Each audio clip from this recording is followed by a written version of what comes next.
Benny Andersson a 78 ans. ABBA, divorce, rivalité et les confessions du cœur brisé. À 78 ans, Benny Andersson a enfin admis ce que nous soupçonnions tous. Dans ses révélations sincères, il éclaire d'un jour nouveau les rumeurs persistantes autour d'ABBA, détaillant sa relation tumultueuse avec Annifrid Frida Lyngstad et évoquant même la fameuse rivalité murmurée entre Frida et Agnetha Fältskog. Rejoignez-nous alors que nous démêlons les dynamiques personnelles et créatives complexes qui ont non seulement façonné l'héritage d'ABBA, mais aussi conduit à sa séparation inévitable. Voici le récit authentique et sans filtre de ce qui s'est réellement passé en coulisses dans l'un des plus grands groupes de musique de l'histoire. Un des étincelles créatives à la flamme vacillante, l'union et la rupture de Benny et Frida. À la fin des années 1960, Benny Andersson, le cerveau derrière les arrangements musicaux, et Annifrid Frida Lyngstad, la voix vibrante, se rencontrent. Tous deux étaient des artistes respectés sur la scène musicale suédoise. Frida, connue pour son indépendance fougueuse et sa forte personnalité, fait immédiatement impression sur Benny, célébré pour son approche méthodique de la mélodie. Il reconnaît instantanément le talent naturel et le charisme de Frida. Dès le début, leurs énergies créatives se complètent. L'approche structurée de Benny trouve un contrepoids parfait dans le style passionné et spontané de Frida, posant les bases d'un partenariat qui deviendra un pilier du son d'ABBA. En 1971, le couple franchit une étape importante en emménageant ensemble, consolidant une collaboration à la fois personnelle et professionnelle. Leur complémentarité en studio donne naissance aux compositions et arrangements novateurs qui propulseront bientôt ABBA sur la scène internationale. Alors qu'ABBA gagne en popularité dans les années 1970, Benny et Frida deviennent un couple emblématique. Le 6 octobre 1978, au sommet de la gloire du groupe, ils se marient. L'union, célébrée sous les projecteurs, est perçue comme un symbole de la force et de l'unité d'ABBA. Cependant, au fil des années, la pression de la célébrité et les exigences constantes de l'industrie musicale commencent à fragiliser leur relation. Les mêmes traits qui avaient fait leur succès créatif deviennent des sources de conflits. L'exigence de contrôle et de précision de Benny entre souvent en collision avec l'intensité émotionnelle et le besoin de liberté artistique de Frida. Le point de rupture, infidélité et divorce éclair, 1981. Au début des années 1980, les rumeurs de tensions personnelles se multiplient, notamment autour de l'infidélité de Benny. En 1980, la situation atteint son paroxysme. Selon des témoignages, Benny rentre un jour à la maison avec une nouvelle choc qui allait tout changer. Il avait rencontré quelqu'un d'autre. Cette révélation, brutale et inattendue, est le déclencheur d'une séparation rapide. Frida, dévastée, se sent trahie et humiliée, la confiance étant irrémédiablement brisée. La séparation évolue rapidement vers un divorce officiel en 1981, après seulement 2 ans de mariage. Des proches du couple se souviennent que la décision fut presque instantanée. Benny avait clairement exprimé que sa nouvelle relation avec Mona Nurkli, une productrice de télévision de 37 ans, était le tournant.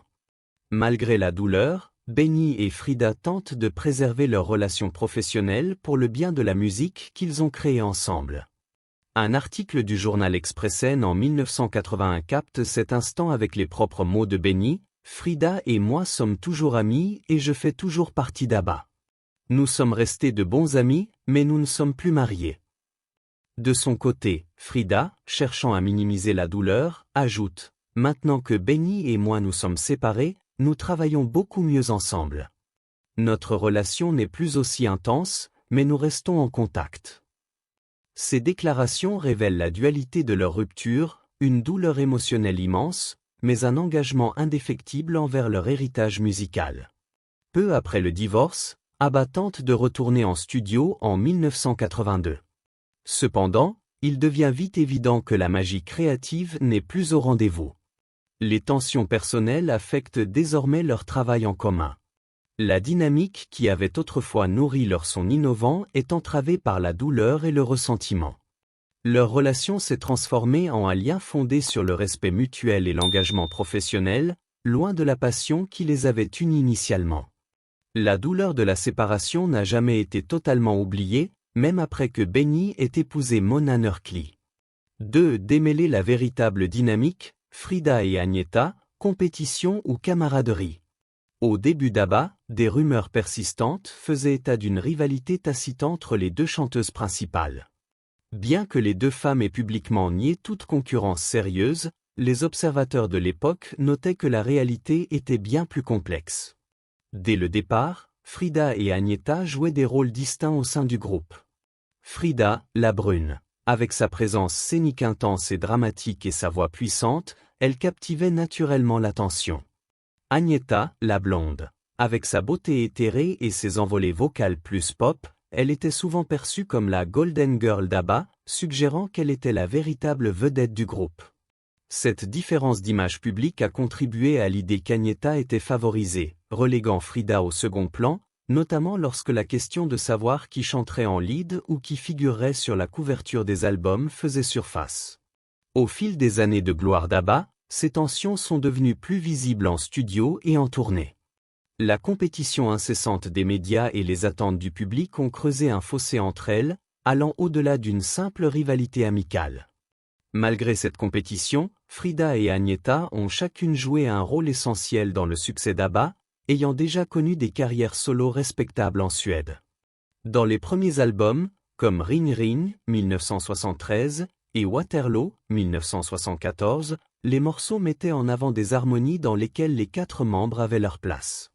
Cependant, à mesure que le groupe évoluait, les voix féminines ont pris un rôle plus central, alimentant les spéculations sur des jalousies ou des préférences. En réalité, Frida et Agnetha ont reconnu que certaines tensions avaient existé, mais qu'elles étaient davantage dues à la pression des tournées, au mal du pays et au harcèlement médiatique qu'à une véritable animosité personnelle. En 2009, Frida a d'ailleurs déclaré « Bien sûr, nous étions en compétition, mais cela a eu un effet positif. » Un événement survenu en 1980 a prouvé leur soutien mutuel.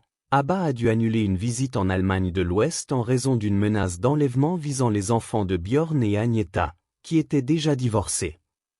Frida a immédiatement proposé d'héberger les deux familles chez elle afin d'assurer une protection supplémentaire.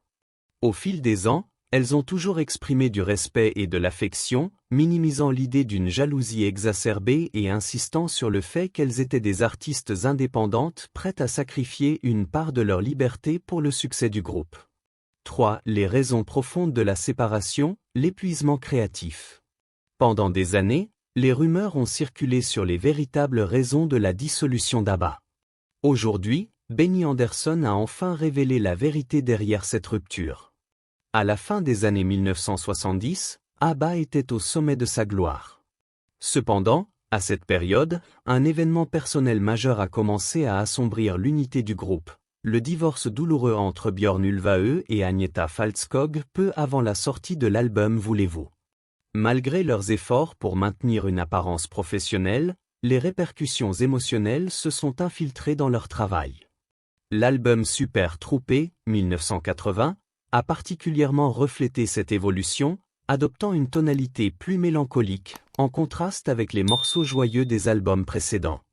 Les titres les plus marquants, tels que The Winner Takes It All et Or Last Summer, traduisaient une tristesse sous-jacente.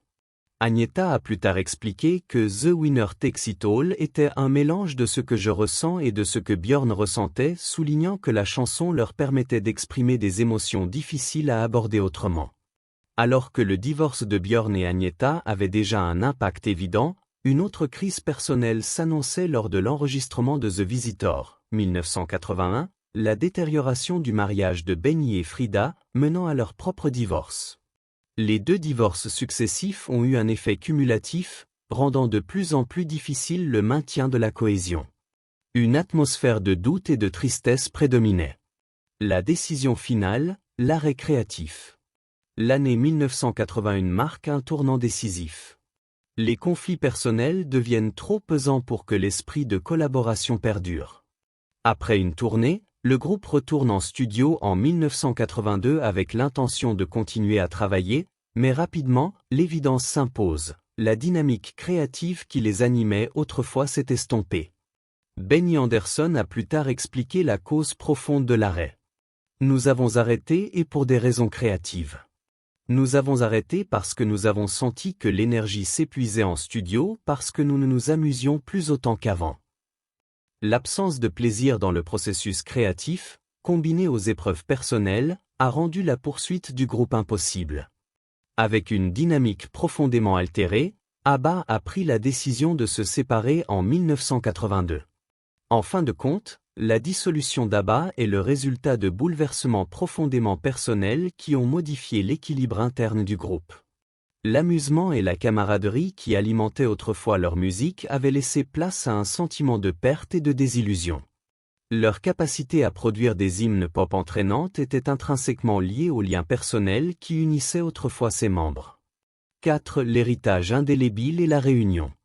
Malgré la séparation, l'héritage d'ABBA reste indéniable. Avec environ 385 millions d'albums vendus dans le monde, le groupe demeure l'un des plus grands phénomènes de l'histoire de la musique.